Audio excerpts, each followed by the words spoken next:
Grace and peace be with you. Hi, my name is Mark. I'm the pastor of Sycamore Creek in Potterville. I have a brief thought for you today. It comes from Psalm 25. I'm reading my way through Psalms and my devotions and sharing brief thoughts on them. And this psalm lends itself to a question. Have you ever had a time in your life when you realized your own actions had something to do with a place of difficulty you found yourself in?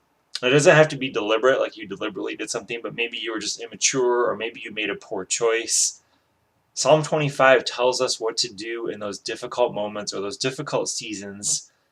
And the thing to do when we are in a mess of our own making is to seek God. To seek God. No matter how difficult our situation and no matter what caused it, seek God and God's wisdom.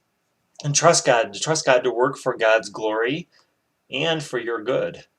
David finds himself in this psalm in difficult circumstances. Enemies surround him. He reaches out to God again and again in this psalm for guidance. David acknowledges his errors. Look in verse 7 and verse 8, and verse 11 and verse 18.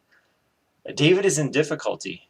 And so he turns to God, but he also examines himself. He also looks within himself and confesses the areas where he has gotten it wrong.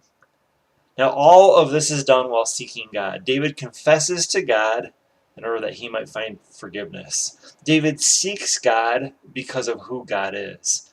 David seeks God because he's open to God's teaching and God's correction. David seeks God for deliverance from his circumstances, but, well, that's not always what's going to happen, or, the difficulty might not go away.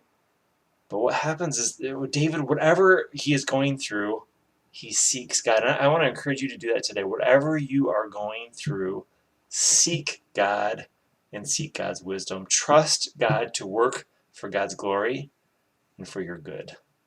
Grace and peace be with you.